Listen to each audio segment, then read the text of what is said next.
Hello दोस्तों, अगर आप मेरे इस चैनल पर नए हैं या आज पहली बार ये वीडियो देख रहे हैं तो मैं आपको बता दूं कि ये एक सीरीज का हिस्सा है। इसलिए पहले जाकर पिछले पार्ट्स देख लें ताकि आपको आज की ये स्टोरी अच्छे से समझ में आए। पुराने पार्ट्स का लिंक आपको डिस्क्रिप्शन या ऊपर आई बटन में मिल जाएगा। कहानी शुरू करने से पहले अगर आप ऐसी ही मजेदार और डार्क व्हाट इफ सीरीज देखना चाहते हैं तो जल्दी से इस वीडियो को लाइक और चैनल को सब्सक्राइब कर लें।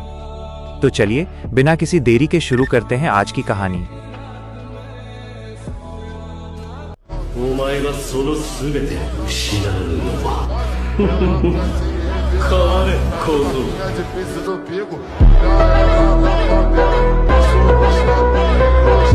इटाची और किसामे के साथ नरूटो रेन विलेज की सीमाओं में दाखिल हुआ।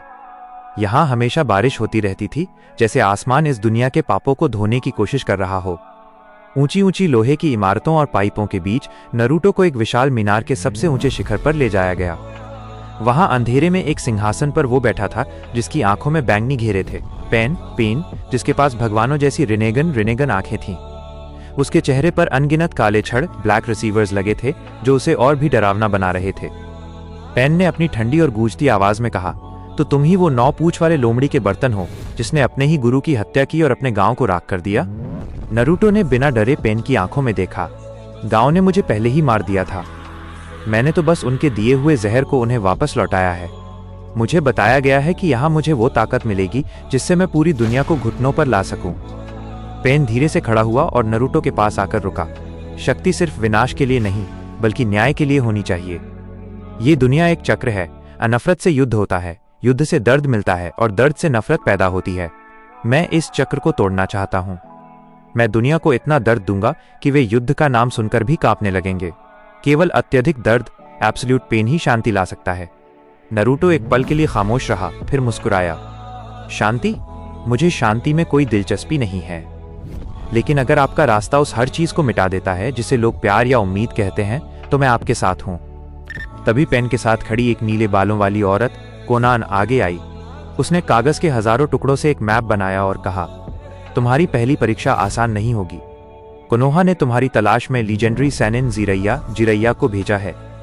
वे तुम्हें वापस ले जाना चाहते हैं या तुम्हें हमेशा के लिए खत्म करना चाहते हैं। जिरैया का नाम सुनकर नरूटो के दिमाग में एक धुंधली सी याद आई, वही शख्स जो उसके पिता का गुरु था। लेकिन उस याद को नरूटो ने तुरंत कुचल दिया। पेन ने आदेश दिया, जाओ नरूटो, जिरैया को दिखाओ कि जिस बच्चे को कोनोहा ने ठुकराया था वो अब खुद एक देवता का दूत बन चुका है। अगर तुम उन्हें मार सके तो तुम आकात्सुकी के असली सदस्य बन जाओगे। एपिसोड के अंत में नरूटो को आकात्सुकी का वो काला कोट लाल बादलों वाला दिया जाता है। वो उसे पहनता है और अपनी पुरानी फटी हुई कमीज को वहीं बारिश के पानी में फेंक देता है। अब उसके पास कोई अतीत नहीं था, केवल एक खूनी भविष्य था।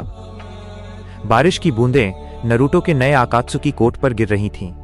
वो रेन विलेज की एक सुनसान झील के किनारे खड़ा था, जहां धुंध के बीच से एक विशाल मेंढक और उस पर सवार एक सफेद बालों वाला शख्स दिखाई दिया। वो जिरैया थे। उनके चेहरे पर वो चिर परिचित मुस्कान नहीं थी, बल्कि गहरी उदासी और पछतावा था। तो ये सच है, जिरैया ने भारी आवाज में कहा। मिनातो का बेटा, कोनोहा की आखिरी उम्मीद, अब एक हत्यारे के लिबास में खड़ा है। नरूटो ने अपना सिर थोड़ा झुकाया। उसकी लाल आंखें धुंध में चमक रही थीं। मिनातो? वो आदमी जिसने अपनी महानता के लिए मेरे जीवन को नर्क बना दिया? मेरे लिए वो कोई पिता नहीं, सिर्फ एक अजनबी है जिसने मुझ पर यह बोझ लादा। जिरैया मेंढक से नीचे उतरे। नरूटो, मैं तुम्हें वापस ले जाने आया हूं। अभी भी देर नहीं हुई है। नफरत तुम्हें खोखला कर देगी। नरूटो बिजली की रफ्तार से जिरैया की ओर झपटा। उसने कोई साधारण कुनाई नहीं बल्कि कुरामा के चक्र से बनी एक तलवार का इस्तेमाल किया। जिरैया ने अपनी ताकतवर तकनीक नीडल जीजो से अपना बचाव किया। उनके बाल कांटों की तरह सख्त हो गए। तुम्हारी बातें अब मुझ पर असर नहीं करती बुढ़े, नरूटो चिल्लाया। उसने एक साथ दर्जनों क्लोन बनाए, लेकिन ये क्लोन जिरैया पर हमला करने के बजाय आत्मघाती हमलावर की तरह फटने लगे। जिरैया ने महसूस किया कि नरूटो अब वो बच्चा नहीं रहा जिसे वे दूर से देखते थे। उसकी लड़ाई की शैली में कोई दया नहीं थी। जिरैया ने समनिंग जुत्सु का इस्तेमाल किया और एक विशाल मेंढक के साथ नरूटो को घेरने की कोशिश की, लेकिन नरूटो ने कुरामा की 2 पूंछें 2 टेल्स बाहर निकाल लीं। उसकी ताकत इतनी बढ़ गई कि उसने एक ही झटके में उस विशाल मेंढक को दूर फेंक दिया। मैंने तुम्हें सिखाने के लिए बहुत कुछ सोचा था नरूटो, जीरैया ने दुखी होकर कहा, लेकिन अगर तुम नहीं रुके तो मुझे तुम्हें यहीं खत्म करना होगा। जीरैया ने सेज मोड की तैयारी शुरू की, लेकिन नरूटो ने उन्हें मौका नहीं दिया।